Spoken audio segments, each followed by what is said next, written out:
If you'd like to work along at home, open the Project Files folder, Lesson 5 folder, and then Formatting Payroll. Our objective in this video is going to be to take this worksheet here and make it look like this worksheet here. As we go down the road of creating this masterpiece, you're going to get a really good opportunity to work with the tools that Excel provides for formatting a worksheet.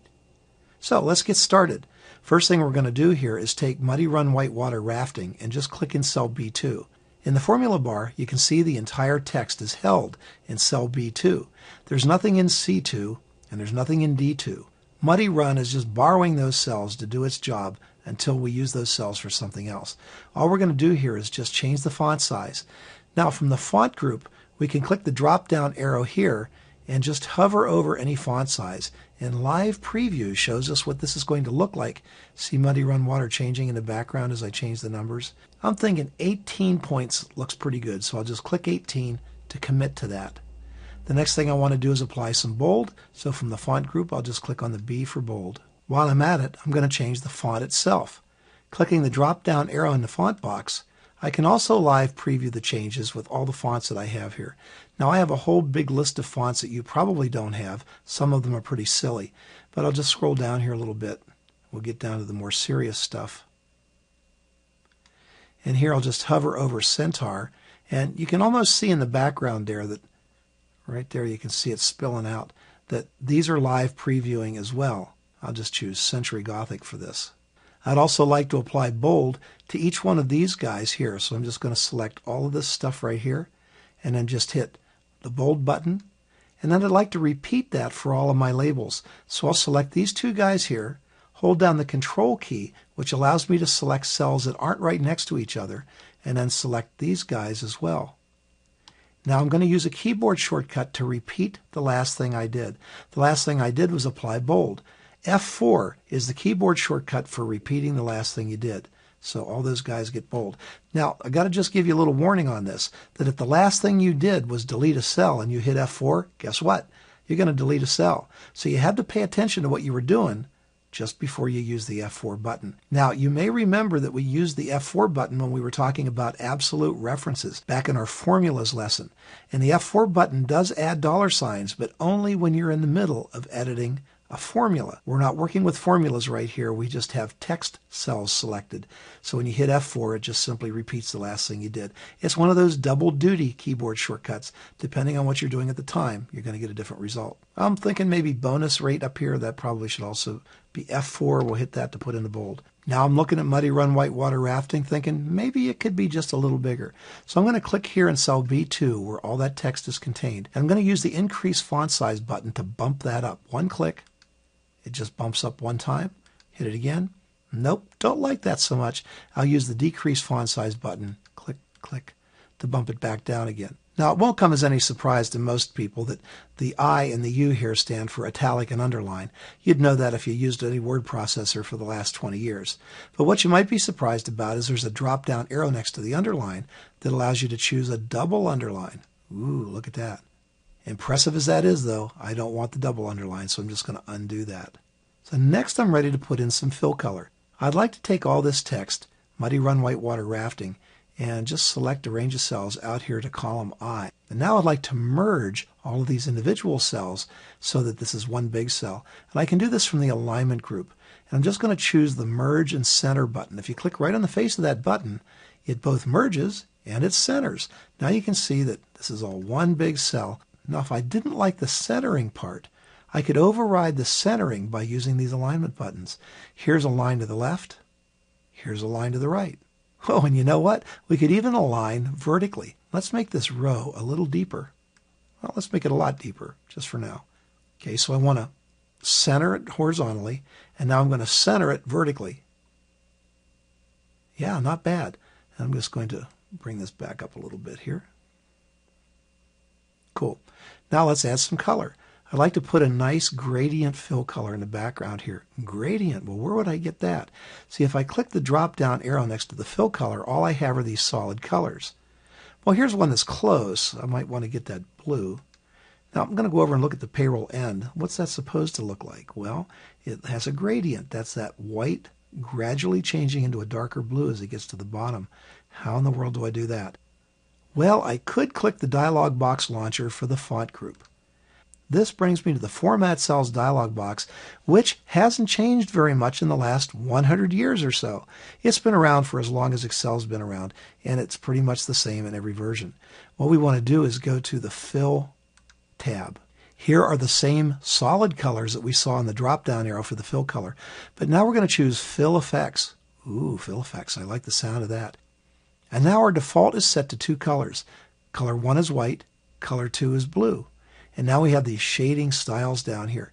Now each shading style can have 1 to 4 different variants. So if I want a little white on the top, gradually becoming blue, I'll choose that variant, and you can see a sample of that in the bottom right-hand corner. Click OK, and then OK my way out, and oh, that looks nice. How are we doing? Let's go to the Payroll End worksheet. It looks to me like this is much wider than what I have here. And I'm looking at the top, and it goes from column B to column I. And over here it does the same thing, column B to column I. So the only thing I can think of is that these guys here are wider columns than these guys here. Well, what we can do is select all the columns just by dragging our mouse across the column heads, and then just take one of these and drag it to the right. And when you do this, all the selected columns are going to follow suit. They're all going to widen out. Okay, this looks to be a little thinner. I'm going to just take the 2 and drag this up a little bit. Next, we're going to take this entire range of cells right here and format this with a lighter blue, a solid blue color. We'll use the drop-down arrow here, go for a lighter blue right there. And then we want to take Report Date, and we're going to align this to the right of this cell by using the Right Align button here in the ribbon. So next we're going to come over here to this number and convert this to a date. Well, how in the world do you convert a number into a date? Well, if you were paying attention in an earlier video, you heard me say that to Excel, every date is simply a number. Every date has a serial number. Serial number 1, day number 1 is January 1st, 1900. Day number 2 to Excel is January 2nd, 1900. So a 1 and a 2, January 1st, January 2nd, 1900. So how do we convert it to a date? Well, easy. Just go up into the number group, click the drop-down arrow, and say, give me a short date. And there we go. All we need to do now is align this to the left with the Left Align button. Next, we'll take this 0.15 over here and convert this to a percentage. We can do this quickly from the number group on the ribbon by just hitting the % button. And then I'd like to have it a little closer to the text bonus rate, so we're going to do a left align in that cell, and then align bonus rate to the right. A little fill color might help. How about some blue here for bonus rate, and a darker blue for the 15%.